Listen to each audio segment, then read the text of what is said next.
Hello student. Most welcome करता हूँ आप सभी का बोर्ड ज्ञान अड्डा यूट्यूब चैनल पे। आपने इस वीडियो पे क्लिक किया है मित्रों, इसका मतलब आप भी क्लास 12th में पढ़ते हैं। आज के इस वीडियो में क्लास 12th का पॉलिटिकल साइंस चैप्टर नंबर 2, जिसका नाम है सत्ता का समकालीन केंद्र, इस चैप्टर से रिलेटेड मित्रों मोस्ट वीवीआई ऑब्जेक्टिव क्वेश्चन को देखने वाले हैं, जो कि 2027 के एग्जाम के लिए बहुत ही इंपॉर्टेंट है।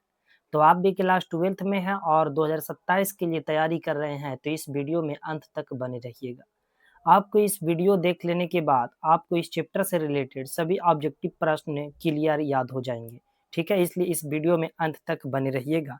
और वीडियो अगर अच्छा लगता है तो इसे लाइक कर दीजिएगा और एक छोटा सा कमेंट जरूर करिएगा।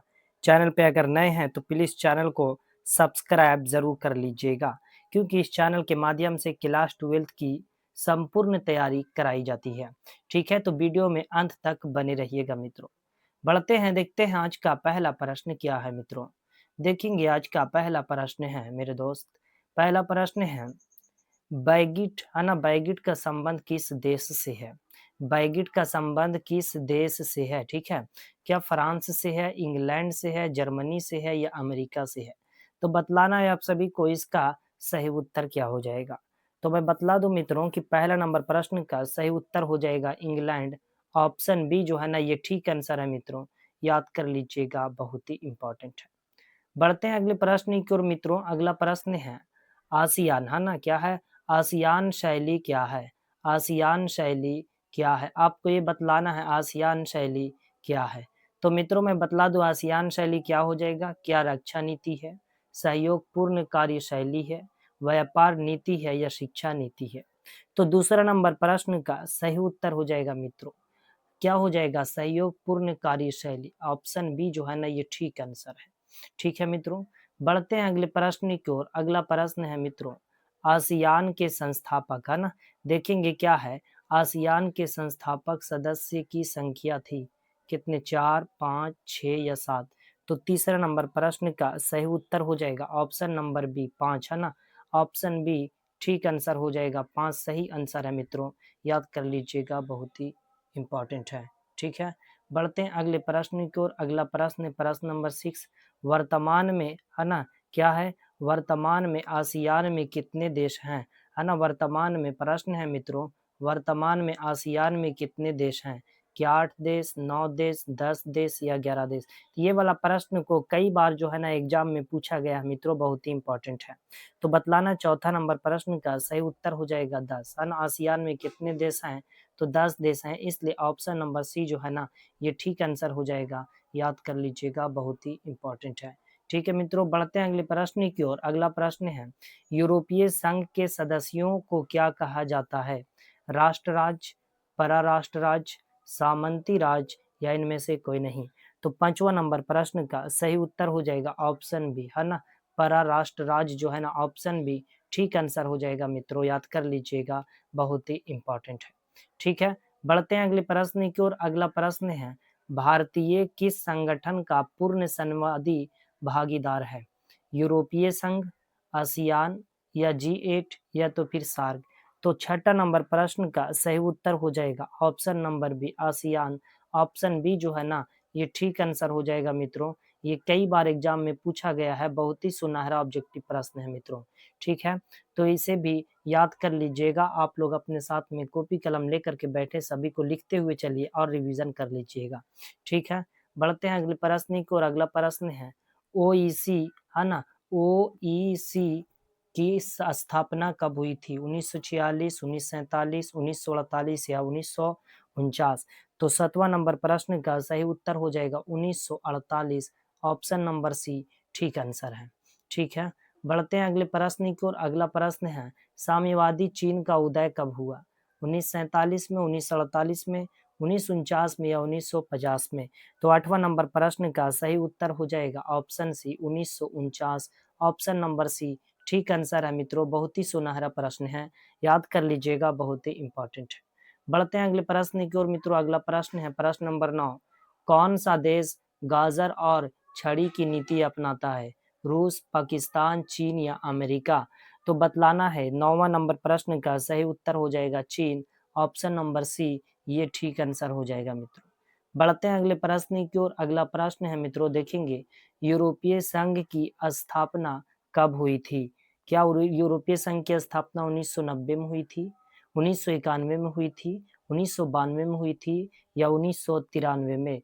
तो 10वां नंबर प्रश्न का सही उत्तर हो जाएगा मित्रों ऑप्शन नंबर सी, 1992 सही आंसर है। ठीक है, मैं बतला दूं कि आप सभी को ये एमसीक्यू का पीडीएफ, नोट्स, थ्योरी सभी आपको बिल्कुल मुफ्त में मिलेंगे। बस आपको व्हाट्सअप मैसेज करना है इस नंबर पे। नंबर है 9934796799। इस नंबर पे व्हाट्सअप मैसेज करना, आपको बिल्कुल मुफ्त में ही पीडीएफ और नोट्स दे दिए जाएंगे।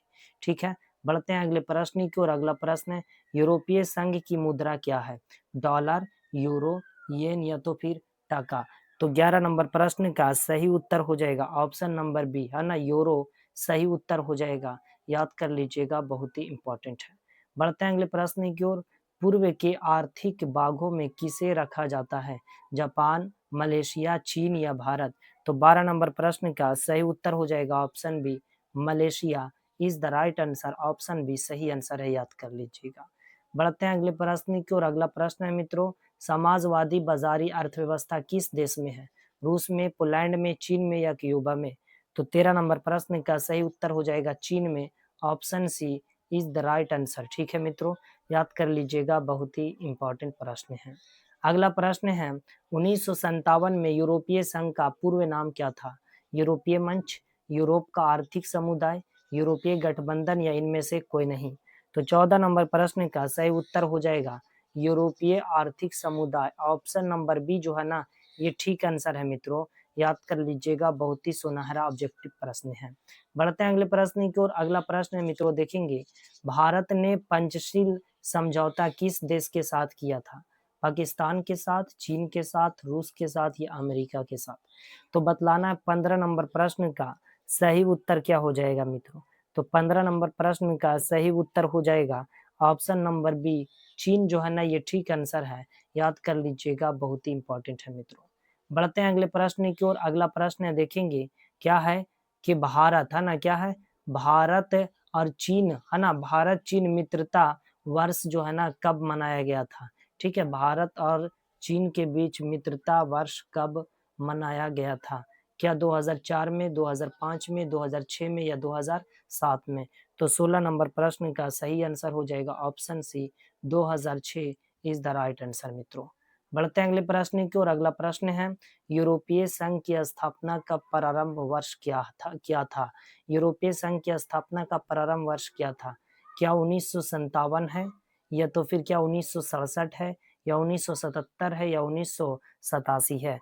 तो 17 नंबर प्रश्न का सही आंसर हो जाएगा मित्रों option A, 1957। Option number A ठीक आंसर है मित्रों। बहुत ही सुनहरा प्रश्न है, याद कर लीजिएगा। वीडियो में अंत तक बने रहिएगा मित्रों, और एक कमेंट करके जरूर बताइएगा कि वीडियो आप सभी को कैसा लगा है। अगर अच्छा लगा तो लाइक कर दे, चैनल पे अगर नए हैं तो प्लीज इसे सब्सक्राइब जरूर कर लीजिएगा। प्रश्न है, कौन सा देश आसियान का सदस्य नहीं है? इंडोनेशिया, फिलीपींस, मलेशिया या तो फिर अल्जीरिया? तो 18 नंबर प्रश्न का सही आंसर हो जाएगा option D, Algeria is the right answer मित्रों। याद कर लीजिएगा। बढ़ते हैं अगले प्रश्न की ओर। G8 समूह का सदस्य कौन सा एशियाई देश है? चीन, जापान, भारत या पाकिस्तान? तो 19 नंबर प्रश्न का सही आंसर हो जाएगा मित्रों ऑप्शन बी, जापान। ऑप्शन नंबर बी ठीक आंसर है मित्रों, याद कर लीजिएगा। बढ़ते हैं अगले प्रश्न की ओर। अगला प्रश्न है, देखेंगे अगला प्रश्न है, साफ्टा पर हस्ताक्षर कब हुआ था? क्या 2002 में हुआ था, या 2003 में हुआ था, या 2004 में हुआ था, या 2005 में हुआ था? तो बतलाना है 20 नंबर प्रश्न का सही उत्तर क्या हो जाएगा। तो सही उत्तर हो जाएगा option number c, 2004। Option c is right answer मित्रों। याद कर लीजिएगा, बहुत ही इंपॉर्टेंट है। अगला प्रश्न है, आसियान को मुक्त व्यापार क्षेत्र बनाने का निर्णय कब लिया गया? 2001 या 2002 या 2003 या 2004? तो बतलाना है किस नंबर प्रश्न का सही उत्तर हो जाएगा मित्रों option number c, 2003 is right answer मित्रों। अगला प्रश्न है, देखेंगे आसियान की स्थापना कब हुई थी? 1965, 1966, 1967 या 1968? तो 22 नंबर प्रश्न का सही answer option c, 1967 option number c ठीक आंसर हो जाएगा। बहुत ही सुनहरा प्रश्न है मित्रों, याद कर लीजिएगा। बढ़ते हैं अगले प्रश्न की ओर। अगला प्रश्न है, चीन ने खुले द्वार की नीति कब अपनाई थी? चीन ने खुले द्वार की नीति कब अपनाई थी? 1977, 1978 या 1979 या 1980? तो बतलाना है क्या 1977 है, 1978 है, 1979 है या 1980 है? तो 23 नंबर प्रश्न का सही आंसर हो जाएगा 1978। Option number b is right answer मित्रों, याद कर लीजिएगा, बहुत ही इंपॉर्टेंट है। अगला प्रश्न है, यूरोपीय संघ में वर्तमान में कितने सदस्य हैं? 25, 26, 27 या 28? तो 24 नंबर प्रश्न का सही आंसर हो जाएगा 27। Option number c is right answer मित्रों। बढ़ते हैं अगले प्रश्न की ओर। अगला प्रश्न है, जर्मनी का एकीकरण कब हुआ? 1989, 1990, 1991 या 1992? तो 25 नंबर प्रश्न का सही आंसर हो जाएगा option b 1990 is right answer मित्रों, याद कर लीजिएगा, बहुत ही इंपॉर्टेंट है। अगला प्रश्न है, चीन ने भारत पर कब आक्रमण किया था? आपको इसका उत्तर को जो है ना कमेंट करके बतलाना है कि चीन ने भारत पर आक्रमण कब किया था। क्या चीन ने भारत पर आक्रमण 1960 में किया, 1961 में, 1962 में या 1963 में? इसका सही उत्तर आपको कमेंट बॉक्स में देना है। बढ़ते हैं अगले प्रश्न की ओर। अगला प्रश्न है, माइक मोहन रेखा कहाँ स्थित है? जम्मू कश्मीर में, अरुणाचल प्रदेश में, पंजाब में या राजस्थान में? तो बतलाना है 27 नंबर प्रश्न का सही उत्तर हो जाएगा option number B Arunachal Pradesh. Option B ठीक आंसर है मित्रों, याद कर लीजिएगा, बहुत ही इंपॉर्टेंट है। बढ़ते हैं अगले प्रश्न की ओर। अगला प्रश्न है, आसियान रीजनल फोरम की स्थापना कब हुई थी? 1992, 1994, 1996 या 1998? तो 28 नंबर प्रश्न का सही आंसर हो जाएगा option b 1994। Option number b ठीक आंसर हो जाएगा। अगला प्रश्न है मित्रों, बर्मा किस देश का पुराना नाम है? वियतनाम, म्यांमार, थाईलैंड या लाओस? तो 29 नंबर प्रश्न का सही आंसर हो जाएगा बर्मा म्यांमार का नाम है। Option number b is the right answer मित्रों, याद कर लीजिएगा, बहुत ही इंपॉर्टेंट प्रश्न है। बढ़ते हैं अगले प्रश्न की ओर मित्रों, देखेंगे अगला प्रश्न है, इंडोनेशिया किसका उपनिवेश था? ब्रिटेन, हॉलैंड, फ्रांस या पुर्तगाल? तो 30 नंबर प्रश्न का सही आंसर हो जाएगा option b Holland. Option number b ठीक आंसर हो जाएगा मित्रों, याद कर लीजिएगा। सभी जितने भी ऑब्जेक्टिव प्रश्न कराए हैं मित्रों, सभी के सभी इंपॉर्टेंट हैं। तो ये था क्लास 12 का पॉलिटिकल साइंस चैप्टर नंबर 2 से related most VVI objective question.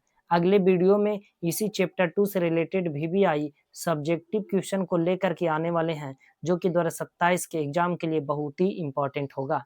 इसलिए चैनल पे अगर नए हैं तो चैनल को सब्सक्राइब कर लीजिए, है ना। चैनल को सब्सक्राइब कर लीजिए और इस चैनल के साथ में क्लास 12 की तैयारी के लिए जरूर से जरूर जुड़ जाइएगा, ठीक है। तो वीडियो आप सभी को कैसा लगा, एक छोटा सा कमेंट जरूर करिए। अगर अच्छा लगा है तो इसे लाइक कर दें, ठीक है, और इसे अपने दोस्तों में ज़्यादा से ज़्यादा शेयर कर दें। तो मिलते हैं अगले क्लास में अगले वीडियो के साथ, तब तक के लिए पढ़ते रहें, मस्त रहें, स्वस्थ रहें। जय हिंद, वंदे मातरम।